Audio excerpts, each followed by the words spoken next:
after Betty White, we ask why gays love the Golden Girls. Watch this. Thank you for being a friend. Travel down the road and back again.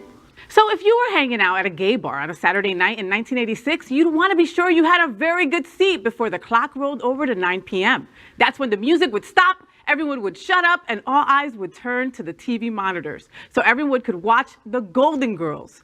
When the show premiered in September of 1985, it was clear they had an instant hit on their hands. It was the #1 show that week, with a quarter of all TV sets in the country tuned to watch the pilot. The show was especially received by gay audiences who may have been particularly comfortable with the cast because they had all worked on queer-friendly projects in the past.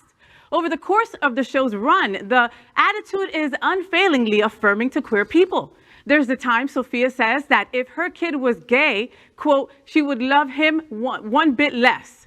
Oh, that was Phil, by the way. There's the time that Blanche struggles to understand her gay brother, that was Clayton, then comes around to accept him because she wants him to be happy, simply. The time a gay proposal is preceded with the words, love is love, years before marriage equality would become a mainstream political issue. How about the time that Rose responds to a lesbian crush by saying that she's, quote, flattered and proud that you think of me that way, end quote. How about the time that Rose thought that she had AIDS?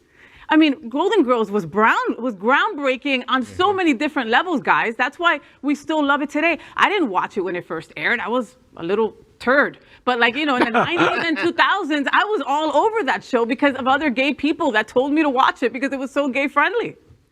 You know what's interesting? The show is still relevant today. Yeah. Everything they talk about, it doesn't seem like some of these older shows you watch and it seems like a time capsule that you're watching something that is incredibly dated. The Golden Girls are not like that at all. I still watch every single night. Every Sunday. Yeah, every night. That's what I go to bed with. I watch all of them. I have them on DVR. I've seen the episodes over and over again. I could probably recite a lot of the lines.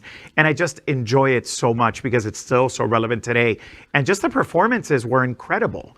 I thought Clayton was fine, but Clayton's, I guess it was his boyfriend, husband, because he was hoping to marry. The husband was a cop with a mustache who was really, really hot. I just have to say that. I don't remember his name, but he was really hot.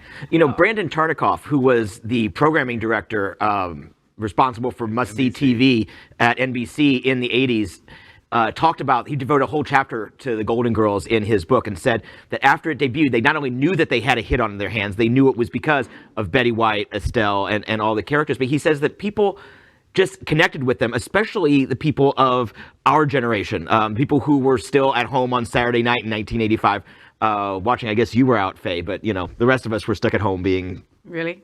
Yeah. Well, you just said you weren't watching it. Because I was 6. That's why I wasn't watching it. Well, you weren't 6. But anyway, he said that that it was very... that they just knew that there was this emotional connection from the get-go, and I think it's transcended, 35, 40 years since its debut, and it continues on. I call my outside patio area the lanai, just because of Golden Girls. Oh, yeah. No girl in Jersey had a lanai. I had no idea what that was. You know, a couple of thoughts on Golden Girls.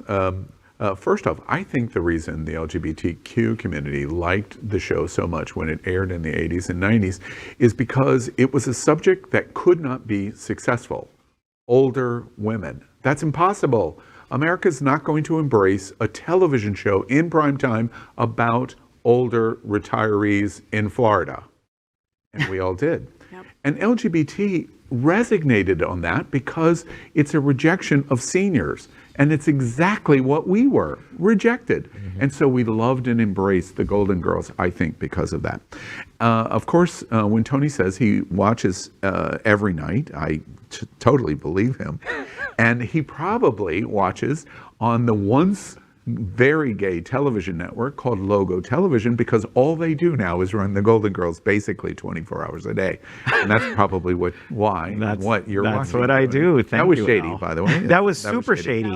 Can I say something before you, I mean, I know we're trying to move on, but what's interesting about this was that the Golden Girls were all playing women that were between 55 and 57, the same age of the women currently on God, don't say And it. Just Like That, No! the Sex and the City reboot, right? Yeah. What a comparison. You just said seniors. These women were not seniors by far. Yeah. Right? When we make that comparison and we watch Sarah Jessica Parker and Cynthia Nixon and Kristen Davis like play these very sexy, fashionable characters that are in the same age range. It propelled us to a different thinking. It's but in eye-opening. 1988, it was discrimination. We were discriminating against people in their 50s. Listen, one other thing I wanted to tell you. Over New Year's, Christmas and New Year's, but over New Year's, I was in Los Angeles. And New Year's Eve, I went to the Rose Parade. And in Pasadena, and was staying in Hollywood, basically in Beverly Hills, however, on Santa Monica Boulevard.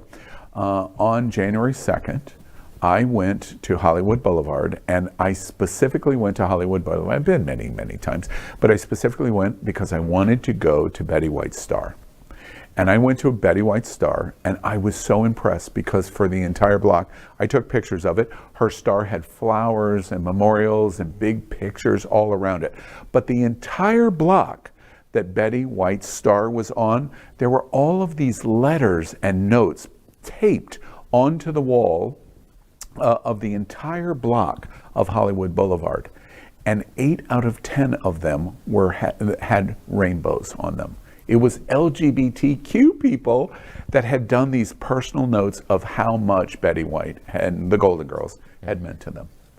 That's why we love the Golden Girls, because they loved us. Yep. And it gives you an excuse to go to Hollywood Boulevard. Exactly.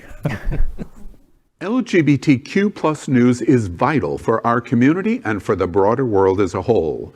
We have enough enemies at Fox News. Tucker, Sean, and Laura are loud. We need passionate allies. Happening Out Television Network, Queer News Tonight, and It's Happening Out are literally out of the closet and into the headlines. Our community needs your support. Like this broadcast and subscribe now to ensure the growth of the entire LGBTQ